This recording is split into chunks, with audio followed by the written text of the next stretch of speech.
Hello, hello, hello. My name is Kay Honda, and you're watching Comicsverse at Wizard World Con of Philadelphia 2016. I'm here with very talented illustrator Jessen Rubenfeld.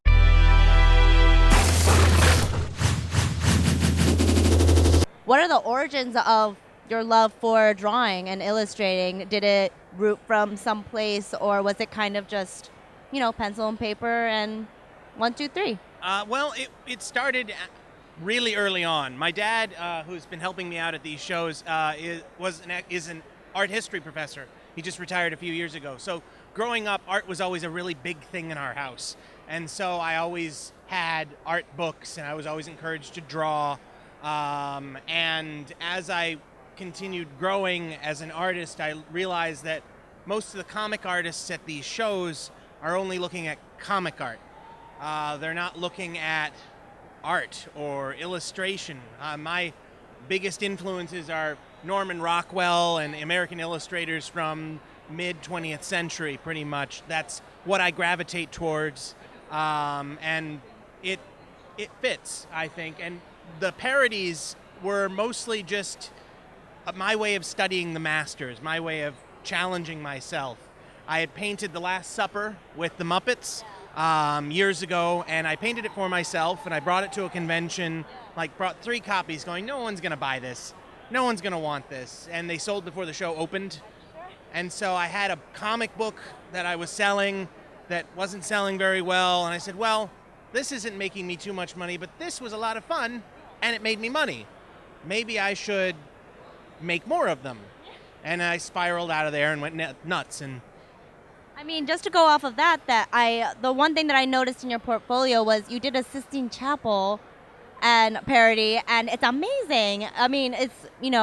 Talk about studying the masters. You're becoming a master yourself in the parody, and how did that go? How long did it take? And that was a commission, actually, for someone's man cave office.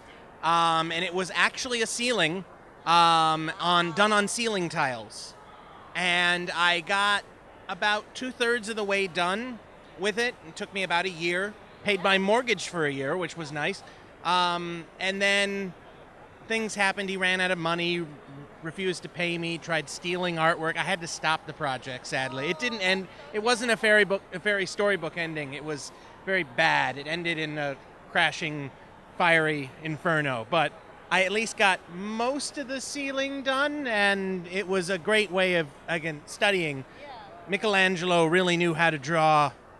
Is there any preference that you have in illustrating? And when I say that, I mean, which media do you prefer? Because I saw that you were using your Copic pens or markers, and I was awing at them.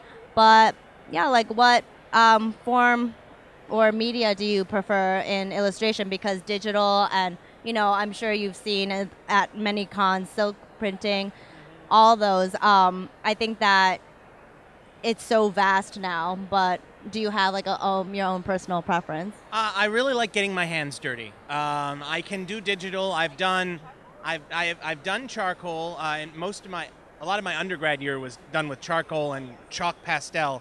That's a little too messy at the end because the stuff never sets on the surface. You can spray things, but it changes the color. But watercolor was my first medium love, and it was pretty much moving from ink wash into color. And then the thing that was bugging me about watercolor was at the end, I would have to iron the painting down, flatten it somehow, everything would curl. And I'd gotten a set of gray Copic markers for Christmas. And I said, well, I'll try these out, and I really, really liked them. So slowly but surely I started building my collection marker at a time, and now I have well over 50 of them, and it's nice because they blend just like watercolor. They're oil soluble. They're alcohol, so they're soluble for oils and oil-based mediums. Things like Bic pen are soluble, so I can do some weird Bic pen marks and then wash over them, and it'll kind of create almost an oil painting look to it. Thank you. Yeah. So it's just kind of been a lot of experimentation, and Copic seems to be my medium of choice these days. I can do digital coloring. I don't know if it's up. I have a Star Trek piece which is completely digital, and as I said, I've done things like textbook illustrations and that and I can do it, but it feels fair. It's So my final question is, most creatives, including myself, would love to hear how you do this. How do you stay motivated? How do you stay with it? I'd say that you are your own worst critic. I always ask my friends, my family, my wife, do you like this? And they most of the time say yes. My wife is very critical, and so she will tell me exactly what's wrong immediately, and it's nice. As for, it's just got to stay with it. Got to keep practicing. You're always learning. You're always improving. You're always changing. You're evolving as an artist. So just continue to experiment. And if you get stuck, stop for a minute.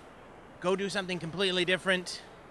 Whether that is knitting or sculpting or heck, I run a D&D campaign, and it still runs creative juices, but in a completely different way, and it helps me get unstuck usually.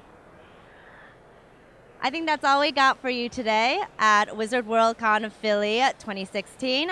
Remember, if you like this video, like, share, subscribe to YouTube account Comicsverse TV. Also, check out our website, www.comicsverse.com. We're also on Facebook, Instagram, Twitter, Tumblr, all of the things at Comicsverse. Remember to follow us. And I think that's about it. Unless, do you have any parting words, Jessen Rubenfeld? Under the great words of Stan Lee, draw, draw, draw.